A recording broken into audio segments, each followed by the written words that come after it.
ગુરુગણ તેમજ મારા વાળા વિદ્યાર્થી ભાઈઓ તથા બહેનો, આજે હું મારા ફેરવેલ ડે પર સ્પીચ આપું એ તમે સર્વ શાંતિથી સાંભળો. ફેરવેલ એટલે શાળાનો છેલ્લો દિવસ. આ બોલતા જાણે ધ્રુજારી છૂટી જાય. સ્કૂલે મૂકેલો એ પહેલો પગ અને આજે આગળના અભ્યાસની સફર પહેલાનો સ્કૂલમાં મૂકેલો એ છેલ્લો પગ. આ બંને પગલા વચ્ચેની સફર એટલે સ્કૂલ લાઈફ. આખા તારીખની રાહ જોતા જોતા આવી ગયેલા સ્કૂલના એ આખરી દિવસ વચ્ચેની સફર એટલે સ્કૂલ લાઈફ. એ ચાલુ ક્લાસે નાસ્તાના ડબ્બાનું ખોલવું, છેલ્લી બેન્ચ પર બેસવા માટે ઝઘડવું, છેલ્લા પેજ પર ડ્રોઈંગની દુકાન ખોલવી, હોમવર્ક ન કર્યા પર ટીચરના મારથી બચવાનું બહાનું શોધવું, પ્રાર્થનામાં આંખો ખુલ્લી રાખીને બીજાની મજાક ઉડાવવી, શનિવારે યોગા કરવાથી બચવું, ટીચરના વેરી ગુડ માટે તરસવું અને જો કોઈ ટીચર આપણા વખાણ કરી દે તો એક આખો મહિનો બાદ અંદર રહીને કવિમાં ચાલવું. આ છે મારી school life. Thank you school for giving me a wonderful memories in my life. હવે હું વાત કરું શિક્ષકોની. જ્યારે હું ધોરણ 1માં રોતા રોતા શાળાએ આવી ત્યારે ઈશ્વરભી સાહેબના બાળગીત અને અભિનય ગીતોથી આગળ વધી. કોણ કહે છે કે ધોરણ 1 માટે બેનની જરૂર પડે? એ બેન કરતાં પણ વિશેષ પ્રેમ મને ઈશ્વરભી સાહેબે આપ્યો. રોતા રોતા પણ હસાવતા શીખવાડ્યું. મને એ વખતે મિત્રતાની ખબર નહોતી પડતી અને તેમણે જ મને મિત્રો બનાવીને આપ્યા. સાચું જ, ખરેખર ઈશ્વરભી સાહેબ એટલે ગમે તે વાતે શબ્દ ફૂટી પડે. હવે હું વાત કરું અમને વાર્તા કહેનાર બેન વર્ષાબેનની. તેમને અમને જ્ઞાન અને પ્રેમ બંને આપ્યું. મને યાદ આવે છે એ દિવસો કે જ્યારે બેન આવતા ત્યારે અમે બધા દોડીને તેમની પાણીની બોટલ અને પર્સ લેવા જતા હતા. હું આ દિવસો ક્યારેય ભૂલી શકું તેમ નથી. ધોરણ 3-4 તો અમે શેરી શિક્ષણ માર્ગદર્શન બી તેની સાથે વિતાવ્યું. તે તેમના ડરથી ક્યારેક રડાવતા તો ક્યારેક હસાવતા પણ આનંદ આપતા. ધોરણ 5માં અમને મા જેવો પ્રેમ કરનાર બેન જયશ્રીબેન મળ્યા, જે અમને ગુજરાતી અને હિન્દી ભણાવતા હતા. તે અમને જે લાવતા તેમાંથી થોડું અમને આપતા અને તેમના વિશે પણ કહેતા. જિજ્ઞાસાબેન કે જે અમને પર્યાવરણ અને અંગ્રેજી શીખવતા હતા. ખબર નહીં કેમ અમને તેમનાથી ડર લાગતો હતો. પછી ધીરે ધીરે ખબર પડી કે તેમનાથી ડરવાની જરૂર નથી. હવે હું વાત કરું એ બેનની કે જેના પિરિયડમાં નેહા છેલ્લી બેન્ચે જઈને ચાલુ પિરિયડમાં તેનું ટિફિન ખાતી હતી. અમારો રવિભાઈ એમને પુષ્પાબેન કહેતો હતો અને અમારો મયંકભાઈ પેનનું લેસન 2 પેનથી લખતો હતો. હા, હું વાત કરું છું ખુશ્બુબેનની. તે અમને માથા બાર ગણિત ભણાવતા હતા. તે ભણાવે એમાં ખબર પડે કે ન પડે પણ એમના ગુણની ખબર પડી ગઈ. તેમની કોઈ પણ વસ્તુની સ્મેલ બહુ જલ્દી આવી જાય. શાયદ આટલી ઝડપ પ્રકાશની નહીં હોય.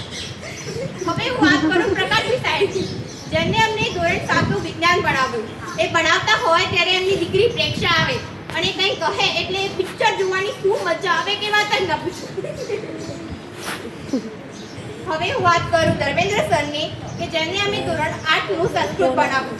એ પણ પ્રોફેસર લેક્ચરની જેમ. એ અમારા રૂમમાં હોય ત્યારે કોઈ અવાજ ન કરે એવું ક્યારે બને ના. એ અમારા રૂમમાં હોય ત્યારે અમારા રૂમનું કોઈ પણ વિદ્યાર્થી સીધી રીતે બેસી જ ન શકે. અમને ધોરણ 6 થી લઈને 8નું SS અને હિન્દી વિનયભી સાથે ભણાવ્યું. વ્યવહારમાં કઈ ભાષાનો ઉપયોગ કરવો તે અમને શીખવ્યું. તે જ એક એવા શિક્ષક છે જેમને અમને સ્માર્ટફોનનો ઉપયોગ કઈ રીતે કરવો તે શીખવ્યું. અહીં બેઠા બેઠા આખા બ્રહ્માંડના દર્શન કરાવ્યા. તેમને અમને જ્ઞાન તો આપ્યું પણ 3 મહિનાના દિવસો થાય એટલું અમને ઇતર જ્ઞાન આપો. અમારા જીવનમાં અમે શું કરી શકીએ તેના વિશે અમને સમજાવ્યું. હવે વાત કરું રોહિતભાઈ સાહેબની. તે માત્ર ગણિત નહોતા ભણાવતા પણ અમારા જીવનમાં ગણિતને સોલ્વ કરવા કઈ મેથડ વાપરવી તે અમને શીખવતા હતા. તે માત્ર સાયન્સ નહોતા ભણાવતા પણ અમારી ગાડી આડીપાટી ન ચડી જાય તે માટે કયું કેમિકલ વાપરવું તે અમને શીખવતા હતા. હવે વાત કરું મારા ફ્રેન્ડની. સોરી ભૂલથી નીકળી ગયું. ભરત સર ત્યારે અમારા ફ્રેન્ડ જેવા હતા એટલે જ. ત્યારે એવું ના લાગ્યું કે અમારા ટીચર છે, કારણ કે તેમની સાથે અમારો સમય એ રીતે પસાર થયો કે જે રીતે હું મારો સમય મારા બધા મિત્રો સાથે પસાર કરું છું. તે મારી લાઈફના શું છે ખબર છે?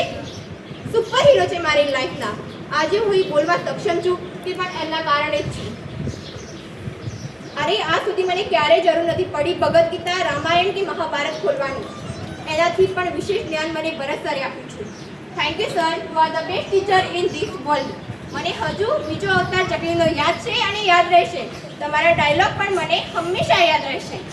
હવે હું વાત કરું મારી લાઈફના સુપરસ્ટાર એવા મારા ફ્રેન્ડ અને ફ્રેન્ડ સર્કલની. ચાલુ કરું હેતાક્ષીથી.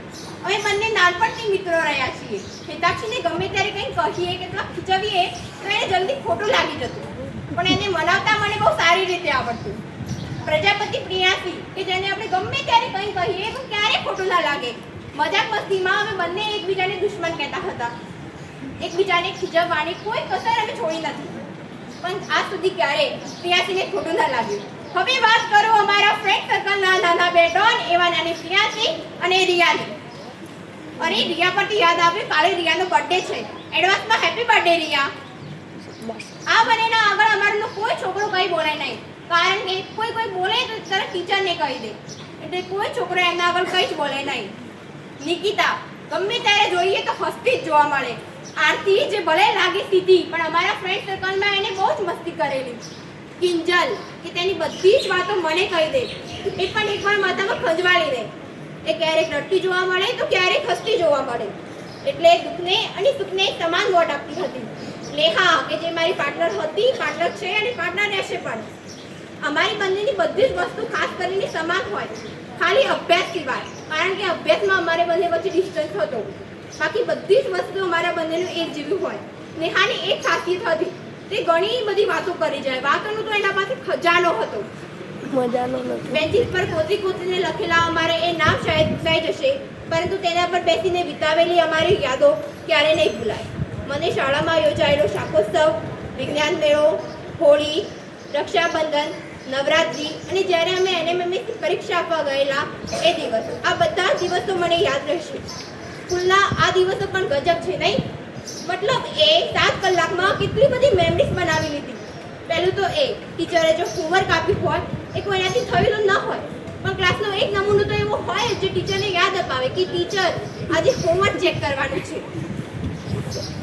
બ્રેક ટાઈમે લંચ બોક્સથી લઈને વોટર બોટલ પણ આપણે શેર કરી લીધી છે.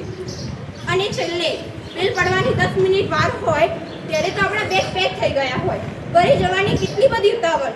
બસ છેલ્લે એક પંક્તિ કહીને મારી વાણીને વિરામ આપું છું कि ये जो जाते हैं उन रास्तों से हम जुदा हो गए, ये जो जाते हैं उन रास्तों से हम जुदा हो गए, आज अपने स्कूल से हम विदा हो गए, आज अपने ही स्कूल से हम विदा हो गए. अस्तु.